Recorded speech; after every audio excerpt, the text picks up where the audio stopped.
On March 15, 1783, General George Washington stood before a group of angry officers in Newburgh, New York. These were the men who had fought for independence, sacrificed years of their lives, and endured brutal hardship during the war. Yet now Congress had failed to pay them, and the pensions they had been promised were suddenly uncertain.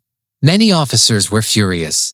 Some were even considering overthrowing the fragile new American government before it had truly begun. Washington tried to calm them.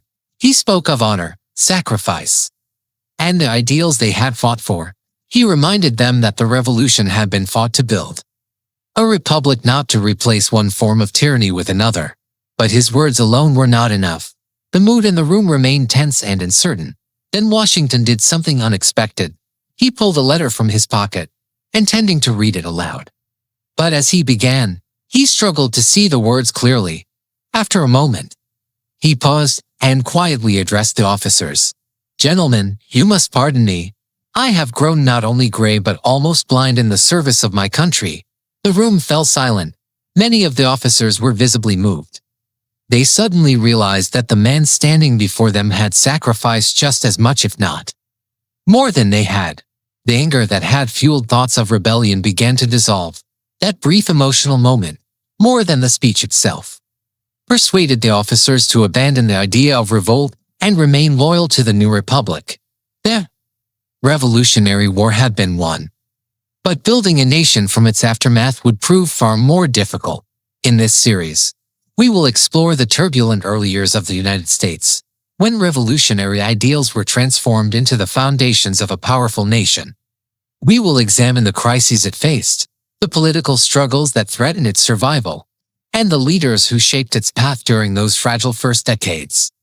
In 1783, the United States was governed under the Articles of Confederation. The national government consisted of a single legislative body known as Congress. This Congress had authority over foreign relations, war, and dealings with Native American nations, but its powers stopped there.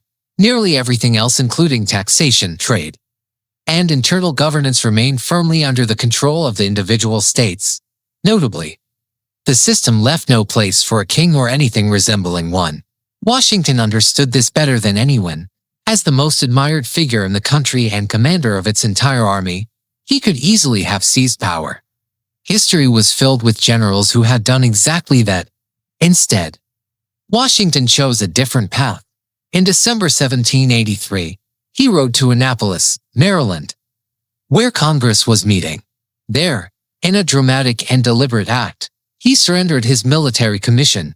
"Having now finished the work assigned me," he declared, "I retire from the great theater of action and take my leave of all the employments of public life." It was a powerful moment, one that symbolized the submission of military authority to civilian rule. In response, Thomas Jefferson praised Washington's restraint and dedication, thanking him for conducting the war with wisdom and fortitude. With their revolutionary hero returning to his estate at Mount Vernon, the responsibility for governing the nation now rested squarely with Congress. And fortunately, it soon became clear that Congress lacked the power to solve the country's growing problems. The most pressing issue was financial. The United States had accumulated approximately $77 million in debt during the war. Much of this money was owed to foreign allies such as France and the Netherlands, while the rest was owed domestically. Yet Congress had no authority to raise taxes. That power belonged entirely to the states. Unsurprisingly, the states were reluctant to send their own revenue to the national government. Attempts to create a federal import tax were repeatedly blocked by states such as New York, Pennsylvania, and Rhode Island. Without a stable source of income, Congress found itself powerless to manage the nation's debts or its economy. Economic problems were widespread. Trade networks had been disrupted by the war, particularly in regions like New England. Recovery was slow and uneven, leaving many states unwilling to support the federal government financially. Even in foreign policy, the young nation struggled. Great Britain continued to occupy forts in the Western territories. Meanwhile, Spain closed the Mississippi River to American navigation, crippling commerce for Western settlers. Diplomatic relations were equally strained. Even America's wartime ally France grew frustrated with the new government's inability to repay its debts. As John Jay later complained, the United States had become the sport of European politics. Many Americans were deeply skeptical of centralized authority after their struggle against British rule. As a result, the states guarded their independence fiercely, even as the national government drifted toward paralysis. One area where Congress achieved real success was the management of Western territories, led in part by Thomas Jefferson. Congress passed a series of laws known as the Northwest Ordinances of 1784 and 1787. These laws created an orderly system for surveying and selling land. Territory was divided into 6-mile square townships. One section was reserved specifically for public education, while others were sold to settlers typically for about $1 per acre. The ordinances also established a clear political path for new territories, allowing them to eventually apply for statehood. At a time when the federal government often seemed ineffective, the Northwest Ordinances demonstrated that national cooperation could still produce lasting solutions. Meanwhile, the states themselves began experimenting with cooperation. In 1785, representatives met at the Mount Vernon Conference. The success of that meeting impressed leaders, such as James Madison, who saw it as a model for broader cooperation. This led to a convention in Annapolis in 1786. However, only 5 states sent delegates, forcing them to call for a larger meeting before that meeting could take place.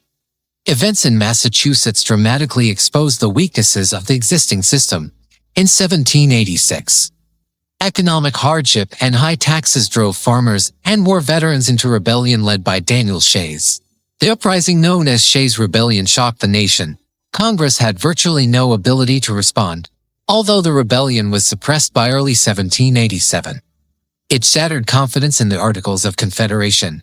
In May 1787, 55 delegates gathered in Philadelphia to design a stronger national government. Among them were influential figures like James Madison, Alexander Hamilton, and even George Washington, lending enormous credibility. Over the next 4 months, the delegates debated the structure of a new government. They needed a system capable of stability. Their solution was revolutionary. The new Constitution established 3 branches: legislative, executive, and judicial. Each branch was designed to limit the power of the others through a system of checks and balances. Representation was also negotiated. The compromise created a 2-chamber legislature, the House of Representatives and the Senate. On September 17, 1787, 39 delegates signed the final draft of the Constitution. The Constitution still needed approval from 9 states. Supporters known as Federalists argued for its effectiveness. To persuade the public, Madison, Hamilton, and John Jay published the Federalist Papers explaining the new principles.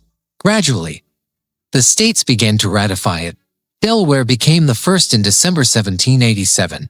By June 1788, the 9th state approved. In 1789, George Washington was unanimously elected as the first president of the United States. On April 30, 1789, he took the oath of office in New York City. The American experiment was only just beginning. Whether this bold new republic could survive the challenges ahead remained an open question.